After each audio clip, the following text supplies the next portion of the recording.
Estos escritores rusos que marcaron la historia de la literatura universal. Dostoyevsky, bueno, Crimen y Castigo, ¿no? Eh, ¿Cuántos? Chekhov, Tolstoy. No, mi querido Trueba Lara, qué gusto saludarte. Fíjate que cuando vas a Moscú hay un recorrido interesantísimo de solamente escritores. Sí, Es un agasajo porque visitas las casas, te hablan de quién era, de qué escribió, cómo lo escribió. Y hacía más o menos un recuento de Chekhov. Oye, tiene más de 10 libros que pasaron a ser obra de teatro. sí, Increíble, ¿eh? increíble. Son escritores de una garra, Fernanda, Sí. brutal, brutal, brutal. Pero hay otros escritores rusos que son tan importantes como Chekhov, como Tolstoy o como Dostoyevsky, que nos revelan la otra alma del pueblo ruso. Esta alma de un pueblo verdaderamente humillado, de un pueblo eternamente golpeado, de un pueblo esclavizado por distintas dictaduras. Te cuento nada más una para que te eches un trompo a la uña y A ver. ahorita le entramos. Ahí te va de trompo a la uña. Yo creo que la mayor poeta de toda Rusia, así, y es una escritora del tamaño de Dostoyevsky o de Ándale. Tolstoy, es Ana Akhmatova. Ana Akhmatova vive su mayor producción en la época de Stalin, lo cual pues es haberle atinado al peor momento. Y Stalin, como todos los dictadores, pues no le gusta el arte, le gusta la propaganda, Claro. que es diferente. A él le gustan las novelas donde se conocen dos campesinos y en vez de hijo tienen un tractor. Sí, digo, para decirlo de manera más o menos clara, o sea, y donde el proletario y la proletaria, en vez de tener sexo divertido, producen como desaforados o derrotan a los nazis. Bueno, en este tiempo de Stalin, Ana Akhmatova se convierte en una persona condenada. Y cuando digo condenada, le da Stalin la peor condena que le puedes dar a alguien en esas circunstancias: seguir viva. Tú dirás, a Chirrión, A ver, a ver, a eso no ver. es condena. Eso no es condena, es una oportunidad. No, no, no, no, no, no. En el caso de Ana Akhmatova, lo peor que te puede pasar es seguir viva. A ver, explícate, A Trueba. Ana Akhmatova le prohíben escribir, Uy. incluso le quitan el papel, no le dan acceso a papel. Entra la KGB, perdón, la checa en aquella época, la policía secreta, y le expropia plumas y papel para que no pueda escribir. A pesar de esto, los amigos le dan de contrabando hojas. Y como sabe que le van a robar toda su obra, obliga y le pide a sus amigos que se la aprendan de memoria. Es decir, si hoy podemos leer los poemas de Ana Akhmatova, muchos de los poemas de Ana Akhmatova, es porque sus amigos se los aprendieron de memoria y los pudieron copiar después de que cayó Stalin. No Es solo la eso, famosa edad de plata, que le llaman la ella edad es de de la plata edad de plata de la de la literatura, literatura sí. rusa. Exactamente, ella forma parte con Opsip, con su esposo, con todo el mundo. Ella es incluso pues, la figura señera de la edad de plata. Y no solo eso, a todos sus esposos, dos, los condenan al gulag y mueren. Y a ella no le dan oportunidad de ir al gulag. A sus hijos los asesinan en el gulag y ella tiene que saberlo. Y no le dan la oportunidad de morir. Es decir, es una mujer encerrada que no puede hacer nada. Y lo único que tiene, porque vive en un cuartito tamaño closet, bueno, un closet grande, pues tamaño vestidor, es su habitación. Y lo único que tenía Ana Akhmatova era una ventanita que daba a un parque, y ella se sentaba a ver ese parque para tratar de componer sus poemas. ¿Y qué crees que le hizo Stalin? Le puso frente a su ventana una escultura de Stalin señalándola No, a ella. no, no, no. Devastador. Es decir, la condena de Ana Akhmatova es peor que la muerte. Porque imagínate que todo tu mundo se está derrumbando, están asesinando, están encarcelando, están torturando a toda la gente. Y tú tienes que seguir viva. El odio de Stalin que le tiene es atroz. Curiosamente, hay una hipótesis, por lo menos es la hipótesis de Alberto Ruiz Sánchez. A mí me gusta, es dificilísima de demostrar, pero no, a Stalin odia a Ana Akhmatova por dos razones. La primera razón, porque sus poemas de amor le roban a la gente a Stalin. No porque hablen mal de Stalin, No, no, no. sino porque descubren que pueden estar enamorados. Hay Y uno cuando que se estás llama enamorado, Estamos tan intoxicados uno del otro. Por sí, favor, léanlo. No, no, no, no. Es de una belleza. Estamos intoxicados uno del otro. del otro. Y eso, leer eso en esos tiempos, pues te amplía el criterio, te abre el corazón, te hace reflexionar lo que no quiere justamente Stalin. Exacto. Y te da chance de hacer algo prodigioso. Mira, lo que sigue es erotismo puro. Niños, apaguen la radio. Claro. Cuando una pareja, ya de veras, hablo de estas parejas que valen la pena tener en la vida y que no todos tienen la bendición de tenerla, se queda encerrada en una habitación, por gusto propio, por lo que quieras. En esa habitación hay un universo. Y es tan poderoso ese universo que a Stalin, a Dios, a Hitler, al que se te pegue la gana, a todos los mandan a freír espárragos, porque ahí están dos cuerpos entrelazados, dos cuerpos que son memoria, dos cuerpos que se convierten en un río de palabras, dos cuerpos prodigiosos. Y ningún tirano puede soportar eso, porque acuérdate que los tiranos o son frígidos o son anorgásmicos, nada más vienen en dos presentaciones. Ya, escogen la que quieres. Yo la verdad, no, nunca le agarré sus cositas a Stalin, ni ganas, pero era o frígido o anorgásmico. Cualquiera de las dos. Y vale para todos, ¿eh? Para Porque cualquier Stalin, tirano, a ver, a ver, a ver. claro. ¿Es en serio? Uh-huh. ¿Es en serio? ¿Por Un qué? ¿Por qué tirano tendrían que ser como una frígidos y anorgásmicos, característica así? porque ellos tienen solo dos tipos de amores, a sí mismos y al poder. Ándale. Te Es amas lo único que tanto, les provoca un orgasmo. exacto, pero eso equivale al onanismo, equivale a la masturbación. Es decir, no tienen esta capacidad ningún tirano para compartir con otro. Por eso desprecian, por ejemplo, a las mujeres, o si es mujer, pues desprecia a los hombres. Por eso odian el amor. Entonces, el tirano es un ser al que hay que tenerle en el fondo, bueno, una cierta lástima. Bueno, sobre todo si ya está muerto, te da más lástima porque es pobrecito. Nunca sintió amor más que sí mismo, ¿no? Y eso es escalofriante. Bueno, está bien que uno se quiera, pero no tanto. Pero lo interesante es que Ana Akhmatova era, a pesar de todo esto que te cuento, la poeta más conocida de la Unión Soviética. Tú me dirás, ¿a Chirrión? Pues si no puede escribir, si no esto, no lo otro, no aquí, no allá, ¿cómo es que era la más conocida? Porque se inventaron los escritores rusos de aquella época un sistema prodigioso, prodigioso que te demuestra de a de veras la capacidad de amar de la gente. Una cosa que se llama samizdat. Mm. El samizdat consistía en que la gente copiaba en su casa a máquina o a mano con papel carbón las obras de estos autores. Y entonces tú tenías una hojita ya repasada y repasada con un poema de Ana Akhmatova o vamos, cualquier otra cosa, y entonces esta hojita tú la guardabas y la ibas pasando.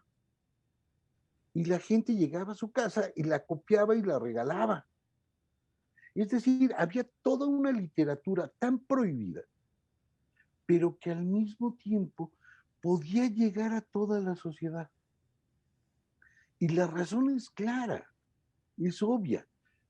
Lo único que no puede detener una tiranía, Lo único que no puede detener un Estado totalitario es la capacidad de la gente de sentir. Te pueden amputar la comida y darte una tarjeta de razonamiento, como pasaba en aquella época. Te pueden amenazar con mandarte a Siberia o a cualquier gulag. Sí, sí, sí, sí, se puede. Te pueden condenar a trabajos forzados o torturarte. Pero lo que no te pueden amputar, hablo de la gente normal, no hablo del tirano, ni de un torturador, ni de este tipo de gentuza, es la capacidad de sentir. Y entonces, para tú sentir, necesitas palabras. Y esos poetas, esos autores, esos novelistas, circulaban todas sus obras así. Incluso en algunos casos se volvieron estas obras problemas internacionales. Y hablo de intervención de agentes secretos, de diplomáticos, etcétera. Porque el chiste era cómo le hacías tú para sacar de la Unión Soviética estas obras y que las pudiéramos conocer de este lado del muro, de la cortina de hierro. Híjole. Vamos, Es la gran purga, ¿no? Se le es la llama época también de la gran... de la gran purga. Sí, Además, asesinados. sí, Pilniak, Boris Pilniak, asesinado. sí, asesinado. Isaac Inclu Babel, o sea, escritores que, fíjense que de Vamos, este lado en Occidente no estamos muy enterados del tema ruso en ese sentido de los escritores. Ojalá pudiéramos tener una visión más amplia porque los escritores rusos marcaron una tendencia muy importante de lo que sería la literatura universal. A partir ujú, de esta purga, a partir de sentir, a partir de los poemas, a partir de, pues, no poder expresar lo que eras y lo que sentías, y ellos se aventaron a través de la literatura y lo hicieron, y acabaron muertos. sí, feo, de manera verdaderamente fea. Y mira, ahorita ya por fortuna tenemos mucho más que hace unos años. Hace unos años leer a muchos de estos autores en español pues era técnicamente imposible. Pero si tú vas hoy a una librería ya puedes encontrar los cuentos completos de Babel, ya están ahí, está casi toda la obra De Chekhov, del autor de Vida y Destino, de Vasily Grossman, Ana Akhmatova ya está casi toda traducida. de Es decir, Sergei. sí, Ok. tenemos ya más o menos claro el panorama. Y cada uno de estos libros incluye una tragedia. De hecho, una tragedia para que te eches un quemón. A ver, A un vamos. amigo le decían, Ajá. saliste en Pravda, no sé si debo saludarte. Wow. ¿Qué decías, Trueba Lara, cuando tenías amigos en esa época de Stalin? Pues mira, te cuento, en aquella época, en la Unión Soviética, estaba el periódico oficial, que era el Pravda. Y en el Pravda aparecía ahí una noticia donde decía, por ejemplo, José Luis Trueba Lara es un autor reaccionario que está en contra del poder bolchevique y la República de los Soviets. Suponte que pasaba eso. Y yo salía a la calle y no había leído Pravda en un arrebato de sensatez. Pues si me encontraba la gente me dejaba de saludar. Si alguien se acercaba me decía, oye, ¿y tú por qué estás aquí? Deberías de estar muerto. Deberías de estar en el gulag, deberías de estar siendo torturado por la checa. Es decir, cuando un autor ruso, me da igual del color que fuera, porque muchos eran socialistas de hueso colorado, incluso más socialistas que el propio Stalin, y otros eran pues sí liberales, etcétera, había de todos colores. Salía en el periódico con un mal calificativo, significaba su fin. A tal grado llega esto que los autores empiezan a buscar la manera de sobrevivir y muchos pues se cortan las manos, bueno, en el sentido metafórico, No, pues dejan de escribir, que es no, que cortarte las manos, exacto. Sí, sí, sí. es cortarte las manos. Otros pues se entregan y dicen, pues mira, con tal de que no me maten y desayunar, vamos a escribir una oda a Stalin. Aquí en América Latina tuvimos casos, por ejemplo, Pablo Neruda le escribía odas a Stalin, eso se nos olvida luego. Y son odas muy feas. Bueno, a mí me parecen de pésimo gusto. Pero no solo eso, De pilón hubo algunos que decidieron resistir. Y cuando decidieron resistir, tenían ellos un amigo crucial que había veces que los podía salvar. Digo a veces porque pues, los tiranos no tienen buen carácter tampoco, se enojan rapidito. Entonces, el que la rifaba ahí era Boris Pasternak, que todos lo conocemos, quizá no por su obra, pero sí por el cine. Es el autor del Doctor Zhivago. Esta cosa que a mí me parece una de las novelas más bellas que hay, es la novela de amor, es todo, es la historia completa de Rusia. Y bueno, Pasternak pues lo adoraba, Stalin lo quería mucho, y cuando digo lo quería bien, y le perdonaba algunas cosas, lo cual es rarísimo. Entonces, Pasternak, pues cuando caía en desgracia alguno de los escritores, le hablaban y le decían, oye, háblale, ¿no? Y algunos los sacaron torturados, a otros nada más los condenaron a 10 años en el Gulag. Cuando digo nomás 10 años, estoy hablando en serio, ¿eh? No, ahora sí, no es de desmadre, es en serio, nada más 10 años o 5 años allá en el hielo, o te torturaban nada más tantito. Pero Pasternak es otro ejemplo. Él también acaba por caer de la gracia de los poderosos. Tanto cae de la gracia de los poderosos que cuando le dan el premio Nobel, no lo puede recoger y tiene que renunciar a él. Hombre. Que no es poca cosa, o sea, es decir, si a mí me gano el aguacate de oro de Zamora en los Juegos Florales de Zamora y pues no voy, pues se considera que no hay tanto problema. Pero el premio Nobel sí tiene un estatus más alto que el aguacate de oro. Por lo tanto, cuando él sabe que si va a recoger el premio Nobel y si lo recibe, se lo va a cargar el payaso, tiene que renunciar al Nobel. Incluso para que te des una idea, una de mis novelas preferidas, junto con Zhivago, se llama Vida y Destino. Y es una novela que escribió otro de estos autores rusos perseguidos en la época, Vasily Grossman. Yo creo que él es el gran escritor de la guerra. Vamos, tú lees cualquier libro de Vasily Grossman y se te estruja el cuerpo.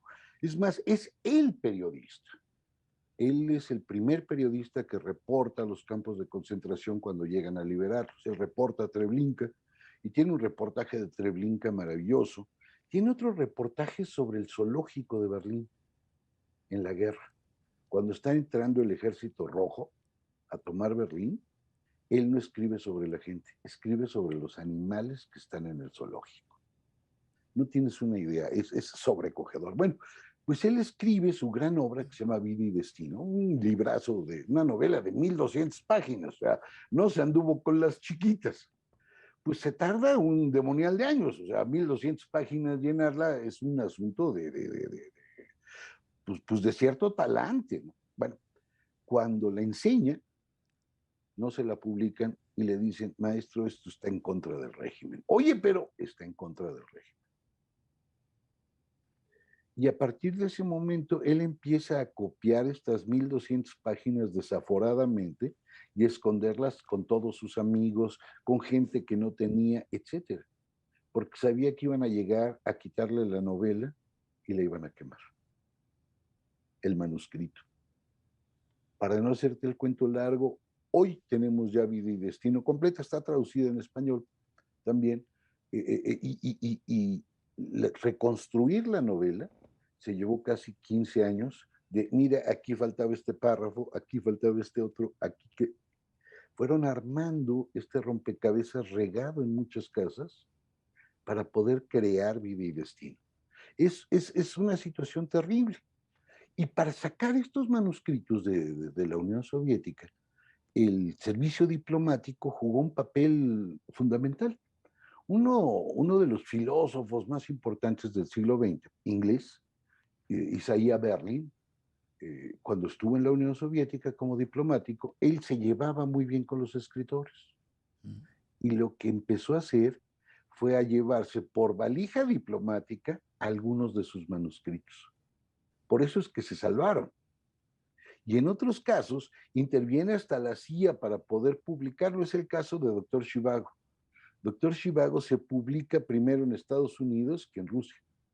Se publica primero en Italia que en Rusia.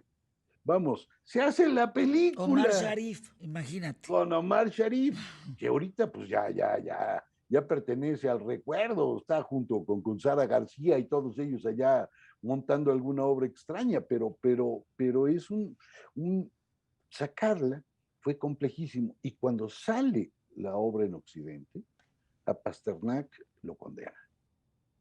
Es decir, el oprobio contra los escritores y contra los pintores fue brutal. Incluso los que adoraban a Stalin y a Lenin. Fíjate, Mayakovsky es uno de los primeros vanguardistas y era un pero fan, así de agárrenme que me encuero de Stalin y de Lenin. Bueno, él se muere, oficialmente estaba muerto por suicidio, muy bien, pero se dio 4 balazos en la nuca. ¿Cómo 4? Pues sí, es Con que uno. así se... No, pues él se dio 4, no me vais a preguntar cómo. Evidentemente lo asesinaron y luego le echaron la culpa a una actriz y a la actriz también se le echaron y empezaban a matarlos así a uno. A los del cine les pasa lo mismo. Eisenstein, quien inventó el cine mexicano, y lo digo en serio, Eisenstein nos enseñó a ver estos cielos con hartas nubes y sobrados magueyes. Él fue el primero que los retrató. Todo el cine, toda la fotografía de Gabriel Figueroa está muy emparentada con él. Él estuvo aquí en México. Y Eisenstein también lo padece, porque se atrevió a filmar una película que era casi el alter ego de Stalin, Iván el Terrible.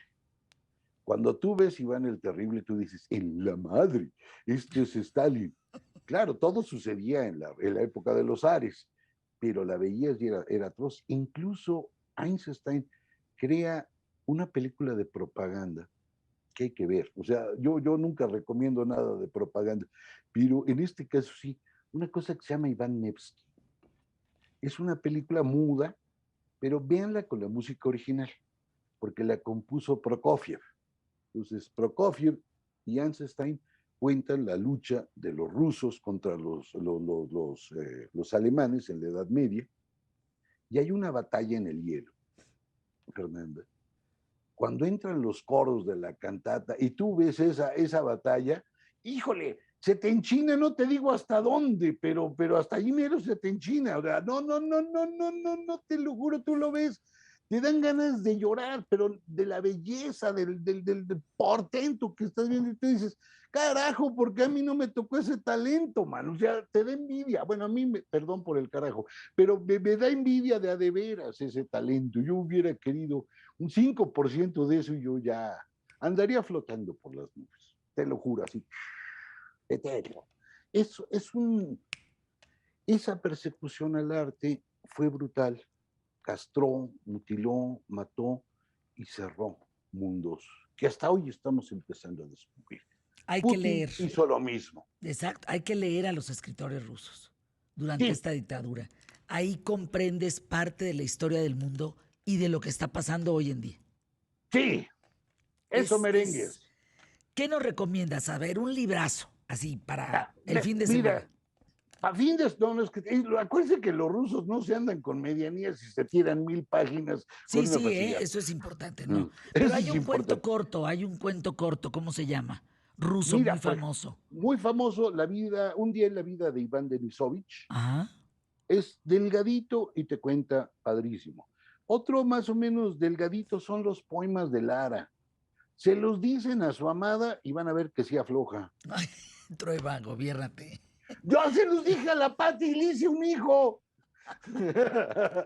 Te mando un abrazo, Trueba. Eres un agasajo. Qué bárbaro. Oye, me platicas cómo te va al ratito, ¿eh? Te mando un beso. Sí, Ya van a estás. ver al rato. Voy a oír las trompetas celestiales. Eso, mero.